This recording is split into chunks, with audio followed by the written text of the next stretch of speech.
e te perguntar sobre o Cruzeiro. Vamos lá. E sobre esse cara aqui, ó, Moleque Daniel Júnior. Tá pedindo passagem, Ele tá né? ganhando moral com o Pessolano, Tá ganhando né? moral titular nos 2 últimos jogos, fez gol na última partida.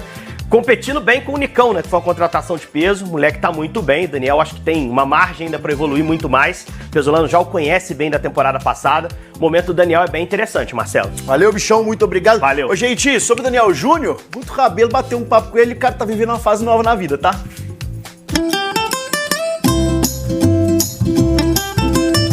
O Ravi Luca chegou a 20 dias para realizar o sonho do Daniel Júnior de ser pai. Meu filho nasceu, cara. Eu acho que eu descobri o que é amor de verdade, sabe? Meia do Cruzeiro tem 20 anos. Tá pegando o jeito. Dá medo, eu tava pegando ele só sentado, né? Com medo. Vem, mãe, põe no meu colo aqui sentado. Mas agora eu tô perdendo o medo aos poucos, né? O amor que você vai pegando é fora do normal, né? Só quem é pai entende. Então tá sendo algo inexplicável. E o Ravi Luca nasceu pé quente. Uma inspiração para o pai, que acabou com um jejum de quase 7 meses sem fazer gol na última partida contra a Caldense. E não foi qualquer gol não, hein? Foi um golaço que o Daniel Júnior dedicou para o Ravi. Danielzinho do Cruzeiro! Com a frieza de um veterano, o garoto Daniel. Foi só o primeiro gol pra ele, né? Vem muitos aí.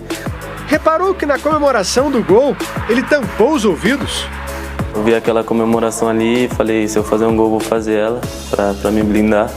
Não só das críticas, como também de muitos elogios, né? Que às vezes atrapalha. Mas tem certos elogios que são muito bem-vindos. É um menino que tem gol. É um menino que tem gol, um menino que tem coragem pra jogar, ele tem qualidade. Ele pegou a intensidade que nós queremos e estamos muito felizes pelo desempenho dele também. Ele me cobrava muito de intensidade já desde o ano passado. Agora eu adotei essa intensidade, né? Já pude mostrar pra ele um pouco, né? Ele foi titular nos 2 últimos jogos. No próximo, vai depender do tornozelo esquerdo, que ainda tá bem inchado. Resultado dessa entrada do zagueiro Suellington da Caldense. O jogador do time de Poços de Caldas foi expulso e pediu desculpas pelas redes sociais. Desculpei ele de coração e é bola pra frente e só focar agora em voltar logo. Apesar do susto, Daniel Júnior acredita que estará pronto para treinar na próxima semana. Não quer perder o lugar no time. Eu quero alcançar grandes coisas nessa temporada, sabe? O Daniel do ano passado, eu acho que deixei cair um pouco no final da temporada. Fui até um pouco criticado, mas agora que as coisas estão começando a dar certo, é só manter o foco, pensar no meu filho cada vez mais para dar tudo certo. E em breve, o filho vai realizar outro sonho do pai. É entrar com ele no campo, poder entrar a primeira vez perfilado assim com ele no campo, acho que vai ser bem emocionante. O Ravi Luca é o novo xodozinho da família do Daniel Júnior. Veio para mudar a vida do pai e deixá-la muito melhor. Rosane Meirelles e Léo Campos chegando com as informações da Raposa. Os jogadores do Cruzeiro que continuam curtindo aí, né, o segundo dia de folga após a vitória sobre a equipe da Caldense por 2-1 na última rodada do Campeonato Mineiro. O Cruzeiro que abriu aí essa 7ª rodada e agora meio que assiste de camarote todos os confrontos e, é claro, secando também o Democrata de Governador Valadares para se manter na primeira posição do Grupo C. Reapresentação apenas no domingo, no período da manhã, visando já o duelo contra o Democrata de Sete Lagoas, que não será em Minas Gerais, e sim esse confronto acontecendo no estádio Kleber Andrade, em Cariacica. E para poder falar um pouquinho aí sobre esse duelo, né, eu já trago aqui para a roda também Léo Campos. Já te pergunto também, né, como você vê aí o Cruzeiro mandando esse jogo contra o Democrata de Sete Lagoas, longe de Belo Horizonte, longe de Minas, na verdade. Essa eu acho que é uma realidade do Cruzeiro na temporada, né? Depois que Ronaldo publicamente anuncia um rompimento com a Minas Arena, pelo menos nos moldes que a Minas Arena até agora propõe ao Cruzeiro, ao que o Mineirão propõe ao Cruzeiro, o Ronaldo, de certa forma, rompe com o Gigante da Pampulha. Teve a preferência pela Arena Independência. por tudo que diz até a diretoria, eu não sei se estão querendo até jogar um pouco pra cima, sabe? Mas estão elogiando demais essa parceria com a América. Parece de vez em quando até o melhor dos mundos, né? Jogar no Independência, mas a gente sabe que não é bem assim. Apesar de que o Cruzeiro teve uma negociação, acertou algumas bases, arestas com a diretoria do América para obter um lucro que ele considera importante nos jogos na Arena Independência. Mas o próprio Ronaldo já falou também na live que gostou do jogo que fez contra o América, o clássico em Brasília, de que poderia mandar alguns jogos do Cruzeiro, do Campeonato Brasileiro em Brasília, por exemplo. Então, acho que o torcedor, com este cenário construído no início da temporada, vai ver o Cruzeiro na condição de mandante, jogando longe de Belo Horizonte ainda algumas vezes nesse ano de 2023. Agora, a gente até conversava sobre por que esse jogo em Cariacica, e você até me disse, teve um estudo da diretoria, né, para saber na condição de gramado, na perspectiva de público também, e Cariacica foi adotado.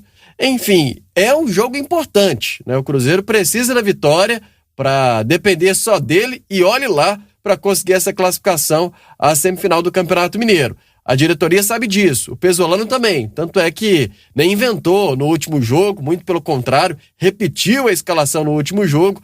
Então, se é uma parte já bem estudada pela diretoria, com a anuência da comissão técnica, que venha pelo menos a vitória, que é o que o Cruzeiro está precisando mais nesse instante, né? E já que você levantou essa bola aí sobre o Pesolano, o jogo fora de Belo Horizonte, viu, Léo? A gente traz então aqui as palavras do treinador do Cruzeiro, o Paulo Pesolano, falando aí sobre essa decisão da diretoria de levar o jogo contra o Democrata de Sete Lagoas para Cariacica. No, con eso estamos tranquilos. Sí que gostaríamos estar en nuestro campo, que nos hacemos forte y todo, mas hoje lo melhor para Cruzeiro es lo que está acontecendo. Entonces, nosotros, como falamos siempre, no solo pensamos el resultado dentro del campo, estamos en la reconstrucción que siempre falamos, dentro del campo, fuera del campo. Entonces, estamos intentando tener esa paciencia y lograr ese Cruzeiro, que volte a ser ese Cruzeiro forte. Para eso, todo lo económico tiene que ser, todos los detalles que está logrando Ronaldo, Gabriel Lima, mismo Paulo Andrés, todo lo que trabajan, esos detalles nos apoyamos mucho todo lo que les decidan en eso. Somos un equipo de trabajo y nada, ahora pedir a la gente, ¿cómo es la ciudad? ¿El nombre? Cariacica. Y ahí tem mucho cruzeirense también por lo que sé, así que pedirle el apoyo a ellos, vamos a ser locales allá y queremos hacernos sentir como nos hacen sentir en todos los juegos que hacemos en el Campeonato Mineiro, somos locales en todos los campos. Así que vamos a pedir que nos apoyen mucho, es un juego muy importante para nosotros, ¿sí? Para pasar a la serie semifinal y finales que queremos, entonces necesitamos mucho el apoyo de ellos porque hacen mucha fuerza para nosotros. Tá aí então as palavras do treinador, né, já sobre esse próximo duelo contra o Democrata, jogo em Cariacica no estádio Kleber Andrade.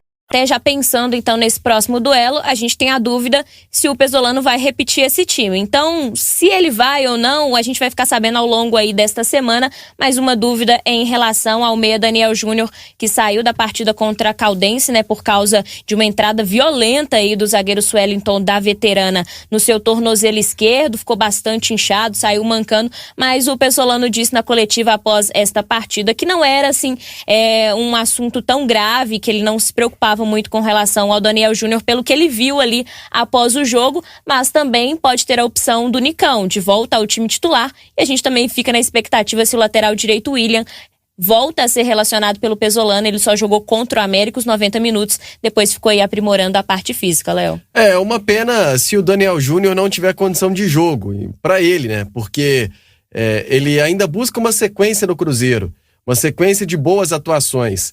Ele, pela segunda vez, foi titular, né, na sequência. Foi contra o Vila Nova, apesar até da boa vitória do Cruzeiro de 4-0, chegou a ser contestado em alguns momentos o Daniel Júnior. Mas, no jogo seguinte, contra a Caldense, aí não. O Daniel Júnior, a gente até na transmissão colocou ele como o melhor da partida. Você falou do Bruno Rodrigues, que também foi protagonista. Mas o Daniel Júnior, ele fez um belo gol, um golaço. Ele sofreu o pênalti convertido pelo Bruno Rodrigues e sofreu a falta que gerou a expulsão do Suelton, zagueiro da Caldense, no jogo da última quinta-feira. Então, ele teve uma ótima exibição, né? Ele chegou a ser protagonista na partida. E aí, quando o jogador acaba perdendo uma sequência por conta de lesão, se, por exemplo, o Pesolano faz outra configuração, volta Nicão, pode dar mais uma oportunidade para o Wesley, que andou sumido aí das últimas escalações, mas pode voltar, quem sabe, em breve, ou já no jogo contra o Democrata, e o Daniel Júnior fica de fora, e aí pode ser esquecido um pouco, quebrar um pouco o ritmo, e difícil voltar a retomar a confiança, né? Exatamente, você citou aí do atacante Wesley, né? Pela primeira vez na temporada ele não entrou no decorrer do jogo ou não começou também a partida. Daniel Seabra sempre fala durante a jornada que espera muito mais desse jogador, foi a maior contratação do Cruzeiro para a temporada, já foi utilizado na ponta direita, na esquerda, centralizado, mas ainda não rendeu, né? Não rendeu. Eu acho que ainda é uma questão de tempo, de adaptação, do Pesolano também entender como se sente à vontade o Wesley, qual é a melhor função para o Wesley. Acho que tem toda essa adaptação. Há uma expectativa muito grande da SAF do Cruzeiro em relação ao atacante. Tanto é que desembolsaram um valor considerável para que ele vestisse a camisa do Cruzeiro. Isso a gente não imaginava, né? O Cruzeiro fazendo investimento, foi na casa dos 13 milhões, que a gente especula. 16 milhões dessa negociação do Wesley entre Palmeiras e Cruzeiro. Enfim, então acredito que ele vai ter mais oportunidades, muito por conta disso também. O Cruzeiro não pode desperdiçar dinheiro, então não pode ser por falta de oportunidade também ao atacante. E nesse instante, né, outros jogadores vieram a ter boas atuações. No jogo passado a gente até falou, ele não entrou com o Wesley, entrou com o Stênio, mas também porque o Stênio, acredito, tá voltando e deixou uma boa impressão na reta final do Brasileiro da Série B no ano passado, e o Pesolano quis dar oportunidade para ele nesse jogo contra a Caldense, né? Exatamente, foi muito bem também no Sul-Americano Sub-20 aí com a seleção brasileira. Para fechar então aí, Rafa, esse primeiro tempo do Cruzeiro, falar também do Wesley Gasolina, né? Que ele passou por uma cirurgia na última sexta-feira no joelho direito, ele se lesionou no clássico contra o Atlético, fica um bom tempo aí longe dos gramados. Cruzeiro não informa o tempo, mas a gente sabe que esse tipo de lesão é bastante séria e vai ficar aí um bom tempo entregue ao departamento médico do Clube Celeste, mas se bem que o Alisson tá dando conta do recado ali na direita, né, Léo? É verdade, né? Pelo menos não tá tendo uma atuação pior do que o Gasolina, por exemplo, ou até o Igor Formiga. Então, tem a opção do próprio Igor Formiga e ainda assim o técnico Pesolano prefere o Alisson. Mas a gente sabe que o Cruzeiro precisa de opções e acredito pode olhar um pouquinho para o mercado também, para esse lado direito do